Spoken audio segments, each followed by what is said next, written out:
अच्छा, इसमें प्रोस्टेट बढ़ जाता है, अगला कॉज। एक तो प्रोस्टेट हाइपोट्रॉफी होगी।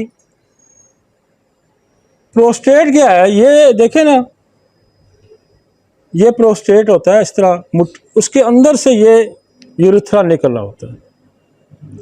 जब प्रोस्टेट का वॉल्यूम बढ़ेगा तो यूं इसको स्क्वीज कर देगा, ये बंद कर देगा। क्या होगा? पेशाब बंद हो गया। पेशाब बंद हो गया तो वही काम किया जिसने, जो स्टोन भी जो यही काम कर रहा था ना। और ये हाइपोट्रॉफी जब हो जाएगी प्रोस्टेट की तो क्या होगा? फिर वो भी पेशाब बंद कर देगा। वो भी जब पेशाब बंद करेगा तो क्या होगा? रीनल फेलियर करेगा। तो हमने क्या करना है कि फौरी तौर पे पेशाब हमने चलाना है। तो फेरमपिक्रिक सीएम की एक डोज दें, आप कोनियम की दें, आप सैबल सलोटा सीएम की एक डोज दें, पेशाब चल पड़ेगा। अगर नहीं चलता, डिजिटेलस चला देगी। डिजिटेलस फौरन दे, फौरन चला देगी। चीमाफिला चला देती है।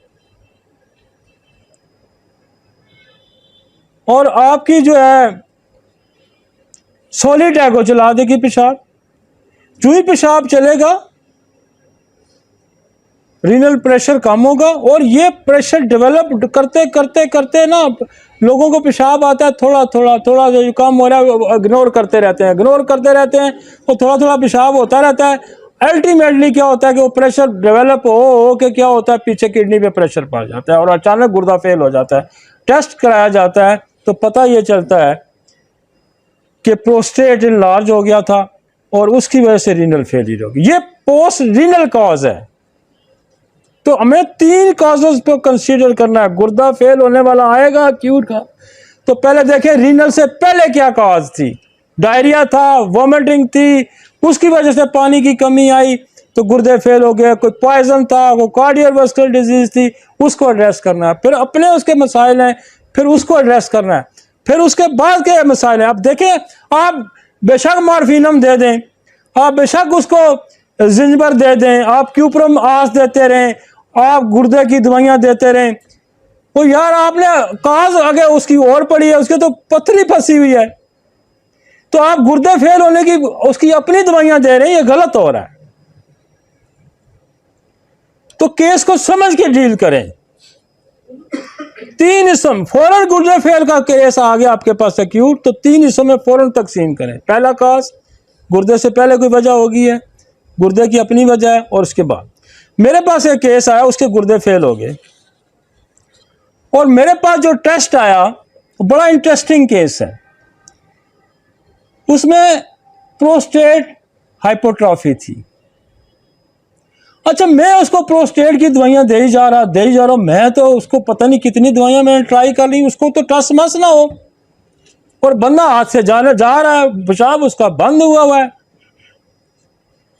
मैंने उसको कहा कि इसका पूरा री एग्जामिन कराओ भाई, जाके उससे एक्सरे से के पूरा डाई से करवाओ कि इसकी कहाँ, एक तो हाइपोट्रॉफी, कोई और मसला तो नहीं है, कोई स्टोन तो नहीं फंसा हुआ।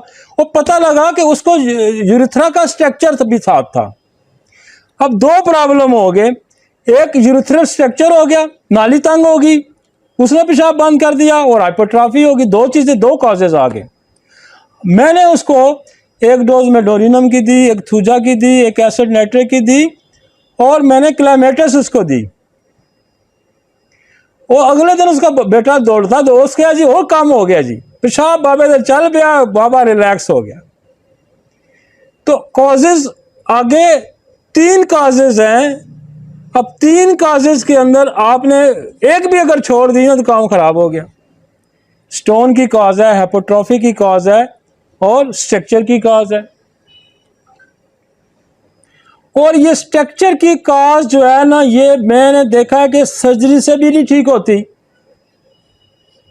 लोग वो राडिंग घर में दिया होता है उनको, उन्होंने सर्जन ने, कि यार इसको राड मारो खुलेगा, और रोज वो यूरिन पास करने से पहले राडिंग होती है, स्ट्रक्चर फिर भी खत्म नहीं होता।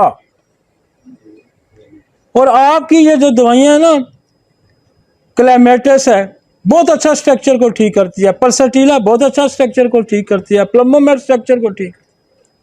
तो कहने का मकसद ये है कि हम अच्छे तरीके से डील कर सकते हैं अगर हम उसको समझ के दवाई दें, और हर काज की दवाई बदलती जाएगी। अब धड़म से तो नहीं कि हमारे पास, तो मैं आपको बताऊं आज से 25 साल पहले भी हमने गुर्दे पे इतना काम किया। मार्फिनम पाकिस्तान पे मंगवाई मैंने है, मार्फिनम सीएम की मैंने मंगवाई है। हमने 25 साल पहले मार्फिनम का इस्तेमाल करवाया। ये दवाइयां जिंजबर आप डोलिसस की देखें ना, नीचे लिस्ट ज्यादातर डोलिसस की आई हैं।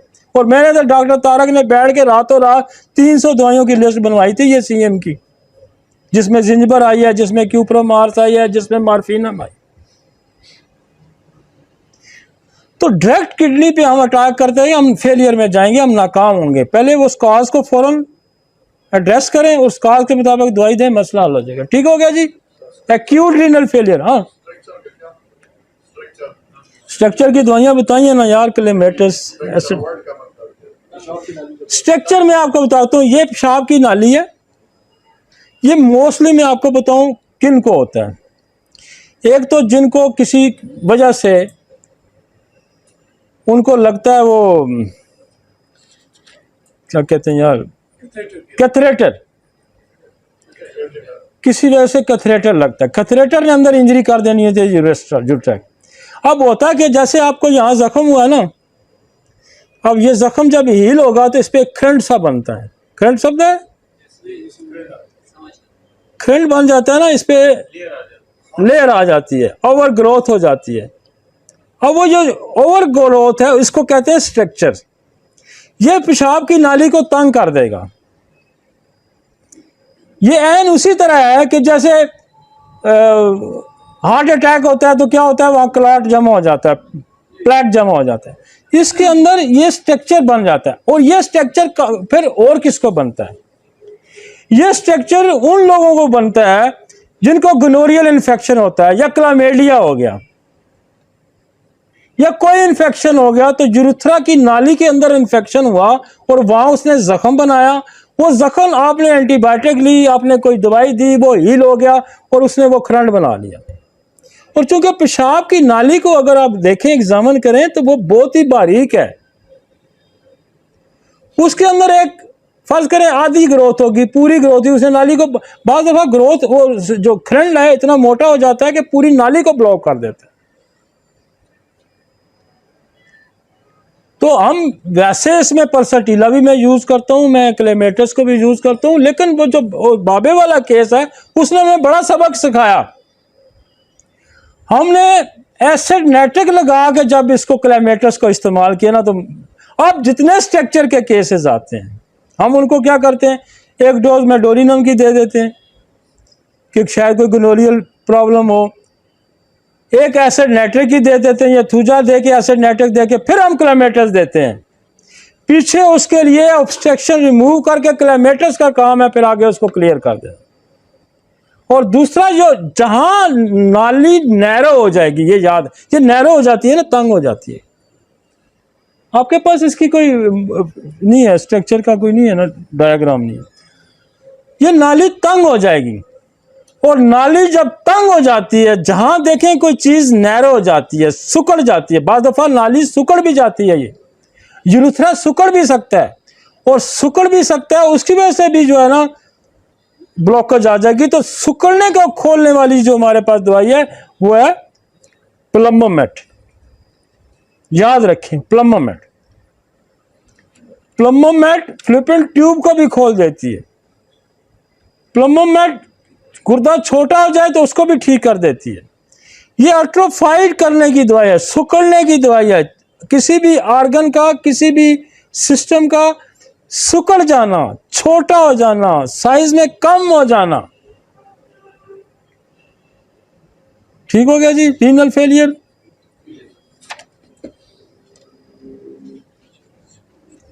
मैं आप ये जो रीनल फेलियर के दुनिया में इतने मरीज हैं ना, इतने मरीज हैं कि अगर आप, मैं तो क्रॉनिक पे अभी गया ही नहीं हूं ना। एक रीनल फेलियर को बंदा समझ के कहे ना मैं गुर्दों का इलाज करता हूं, तो ये गुर्दों के इलाज को दुनिया में बड़ा मुश्किल है। लोग डायलिसिस पे जाते हैं, ट्रांसप्लांट पे जाते हैं, लेकिन यार अगर आप 100 में से 50 भी ठीक करते हैं तो होम्योपैथी की बड़ी कंट्रीब्यूशन है।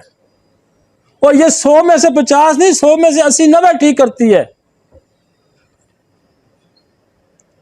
अगर आप समझ के दें तो 100 में से 100 भी ठीक हो सकते हैं, लेकिन आप थोड़ा सा भी समझ के दें तो 50% भी अगर दुनिया में गुर्दे के मरीज ठीक कर लेते हैं तो यार आपकी कितनी बड़ी कंट्रीब्यूशन है होम्योपैथी की। तो क्या हम सिर्फ देखो ना, हमें इसके काज को समझना है। उसका पानी कम हो रहा है, पानी क्यों कम हो रहा है? आप उसको दूर ही नहीं कर रहे, आप उसको मार्फिनम दे जा रहे हैं, जिंजबर दे जा रहे हैं, आप क्यूप्रोमाल दे जा रहे हैं, आप और दवाइयां दे जा रहे हैं, खामखा टकरे मार रहे हैं ना। वोमिटिंग हो रही है, उल्टी रोके उसकी, डायरिया उसको डायरिया रोके ठीक हो, तो वो जब ठीक होगा तो गुर्दा पे गया ठीक हो गया। मैंने आपको एग्जांपल दी ना, लेक्सिस को मैंने एक गुर्दा उसके स्नेक ने काटा था, पॉइजन था, तो हमने लेक्सिस दी, उससे ठीक हो गया। उधर स्टर्नेशियम कार्ब दी डिलीवरी के बाद, तो उससे वो ठीक हो गया। तो जो ही वो काज रिमूव करेंगे बंदा आपका ठीक हो जाएगा। नेक्स्ट चलें जी।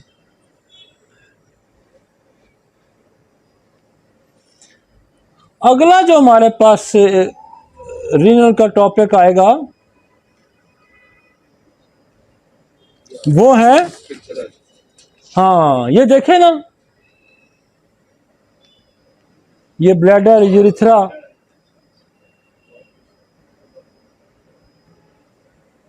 वो दे ना यार। अब ये देखें, ये प्रोस्टेट, ये यूरिथ्रा निकल गया, प्रोस्टेट बड़ा तो इसने ब्लॉक कर दिया। ये कोई और ऑब्स्ट्रक्टेड हुई यहाँ पे यूरेटर में, इसने ब्लॉक कर दिया। ये देखें, ये प्रोस्टेट, और ये यूरेथ्रल स्ट्रक्चर देखा, ये देखें, ये यूरेथ्रा है, इसके अंदर ये देखें ना, ये नाली कितनी छोटी हो गई है, साइज कम कर गया। ये यूरेथ्रल स्ट्रक्चर है, यहां कोई चीज फंस गया तो उसकी वजह से, ये प्रोस्टेट की वजह से हो गया। समझ आ गई जी?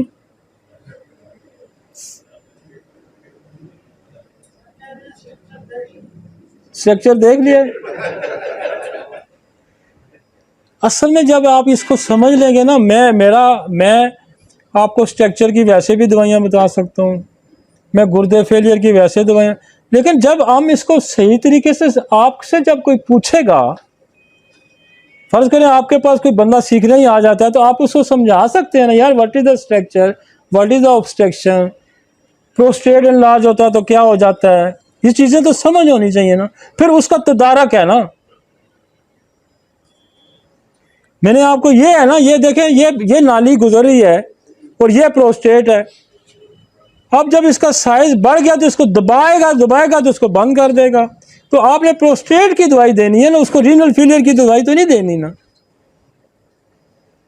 उसको प्रोस्टेट की दवाई देनी है, उसको यूरेथ्रल स्ट्रक्चर की दवाई देनी है, उसको स्टोन ऑब्स्ट्रक्शन की दवाई देनी है, राइट।